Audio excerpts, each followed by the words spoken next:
This is an alien landscape so overwhelmingly massive that it defies comprehension. Canyons so deep and mountains so high that they are clearly visible from space. Somewhere in the middle of all this lies the future of humanity, a second home far beyond the Earth. This might be our most exciting vision yet for a colony on the planet Mars. Valles Marineris is the largest canyon region in the entire solar system. It splits the surface of Mars open like a giant scar across the equator that is clearly seen from orbit. This is how the region got its name, the Valley of Mariner, named for NASA's deep space probe Mariner 9, the first man-made object to orbit Mars. Arriving in 1972, Mariner created a detailed photographic examination of the Martian surface, mapping out around 70% of the planet's landscape and discovering both the deepest valleys and the tallest peaks in the known solar system. This network of interconnected canyons, troughs, and cliffs stretches 4,000 kilometers from east to west, which is approximately the same length as the continental United States. At its widest, the valley can cover 600 kilometers and reaches depths of up to 7 kilometers. The walls of the canyon reveal layers of rock in different types, colors, and compositions that provide clues into the ancient geological history of Mars. The floor of Valles Marineris contains a variety of geological formations, including landslides, debris flows, and sedimentary deposits. So this is all a much different Martian landscape than what we are used to seeing from the past 3 decades of Mars rover exploration, and that's simply because when it comes to landing safely and driving around in a remote-controlled car, we are going to choose relatively flat and easily traversable areas. The last thing you want to do is spend $5 billion to get a rover to Mars and then have it get stuck on day 1. But if we're looking towards the future, when we have the technology to send people and large equipment to Mars, then the Valleys of Mariner is where the real action is going to happen. Now, how does a canyon like this even form in the first place? What natural force could possibly scar a planet so deep that becomes visible from space? The location of this valley is a key to unlocking the mystery. Valles Marineris acts as a connection between 2 vastly different regions of the Martian landscape. To the west is the volcanic Tharsis region, and to the east lies the chaotic terrain.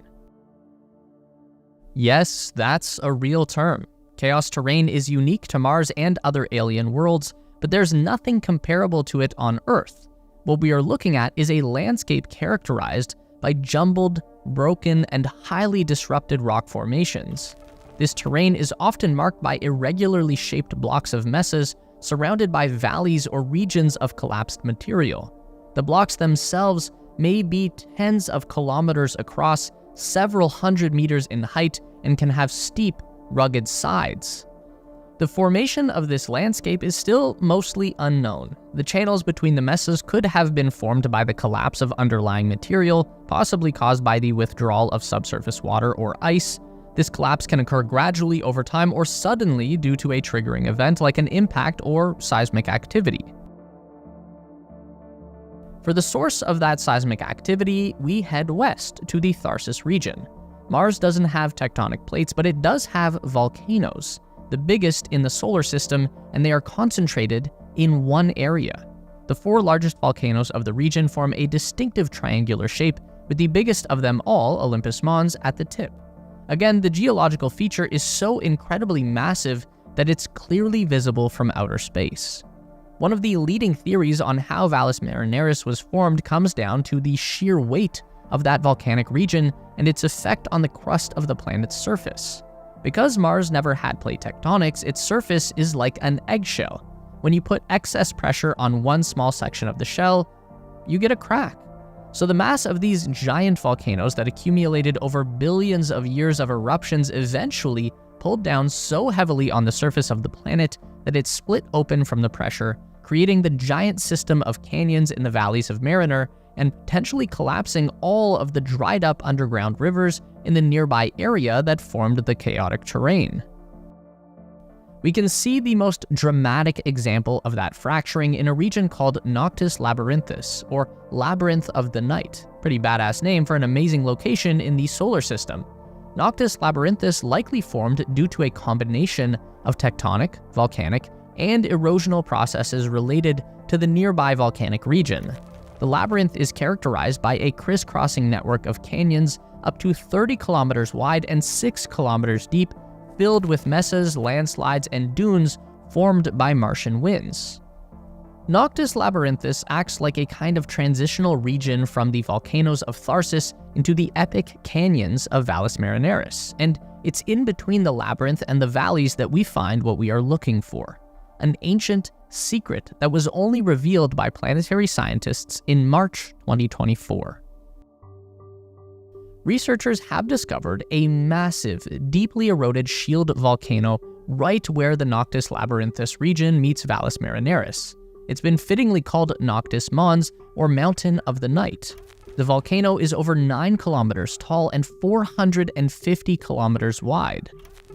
Its gigantic size and complex structure indicate that the volcano has been active for a very long time and has become so eroded away at the surface that it's barely recognizable as a volcanic mountain, although it's thought that Noctis Mons has remained active even in relatively recent times.